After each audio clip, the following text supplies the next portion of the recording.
Class 8, Civics, Chapter 2, Understanding Secularism.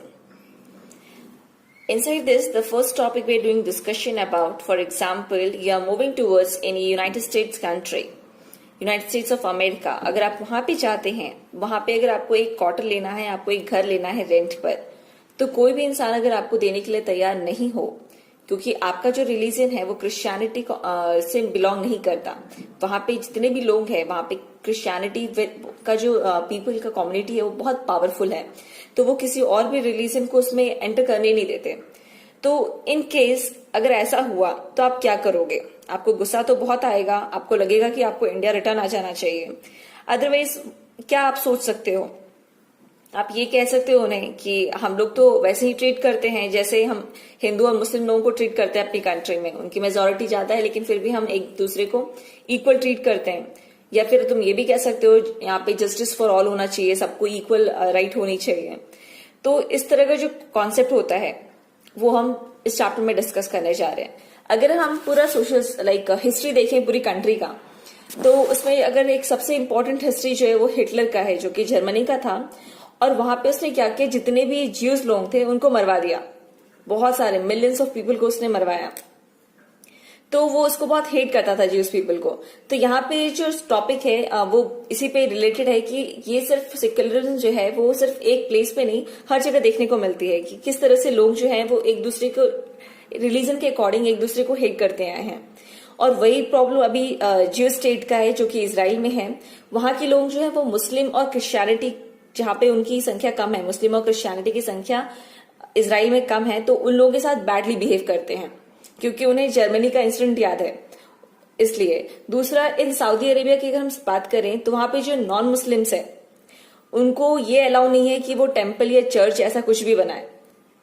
मतलब वहां पे जो मुस्लिम का जो कम्युनिटी है वो सबसे ज्यादा है, स्ट्रांग है, और जो दूसरे रिलीजन के हैं उन्हें कुछ भी इस तरह का चेंजेस करने के लिए अलाउ नहीं है। दूसरा, ये भी अलाउ नहीं है कि वहां पे किसी एक जगह पे जमा हो या फिर कोई प्रेयर करे, ऐसा कुछ भी इन लोगों को अलाउ नहीं है सऊदी अरेबिया में। तो अलग अलग कंट्रीज ने अपना अलग अलग रूल बनाया है रिलीजन को लेकर के। जब कोई एक पर्टिकुलर रिलीजन दूसरे रिलीजन से भेदभाव करता है तो वहां पे हमें क्या देखने को मिलता है? डिस्क्रिमिनेशन। और इस तरह का डिस्क्रिमिनेशन बहुत पहले से होता है और अभी भी हो रहा है कहीं ना कहीं। तो अगर हम अपनी कंट्री का एग्जांपल लेते हैं, अगर इंडिया में इस तरह का डिस्क्रिमिनेशन शुरू हो जाए, जैसे एक पर्टिकुलर स्टेट में एक पर्टिकुलर रिलीजन का ग्रुप होना चाहिए, सो इन केस क्या होगा? Let's continue with that. What is secularism? When we are talking about our own country, we know that our Indian Constitution contains a fundamental right. According to this fundamental right, that protect us from the state power and from the majority of any different religion. तो जहां पे हमें अपने खुद के decision लेने के लिए अलाउ है। According to this Indian Constitution allows individual for the freedom to live, where we all having freedom to live where we want by their religious beliefs. According to our religious beliefs, we can stay there. So we all having religious freedom. So whatever the religion we want to follow, we can, and nobody can stop us for doing that. So according to this, our Indian Constitution, what they did, they make this secularism. Under the secularism, what they are doing, they are separating this power of state and religion. So according to this, any one state, कोई भी एक राज्य जो है वो उसके अंदर किसी भी एक मेजोरिटी के रिलीजन को रहने के लिए नहीं कह सकता। जैसे सिर्फ एक सिंपल एग्जांपल दूं मैं किसी उत्तर प्रदेश का, तो वो ये नहीं कह सकता कि यहाँ पे सिर्फ हिंदू रहेंगे, ऐसा नहीं है। All the religion can stay there. The reason is this, क्योंकि स्टेट का जो पावर है वो अलग है और सेपरेशन ऑफ रिलीजन कर दिया गया है, मतलब रिलीजन का जो पावर है वो अलग कर दिया गया है। तो कोई भी स्टेट एक रिलीजन को फॉलो नहीं कर सकता, वो सिर्फ अपने स्टेट के लिए डिसीजंस ले सकता है, बट वो रिलीजन से रिलेटेड कोई भी डिसीजन उस स्टेट में नहीं बोल सकता। तो इस तरह के changes done in our country. Why is it important to separate religion from the state? So we know that in our country we all are following so many different religion.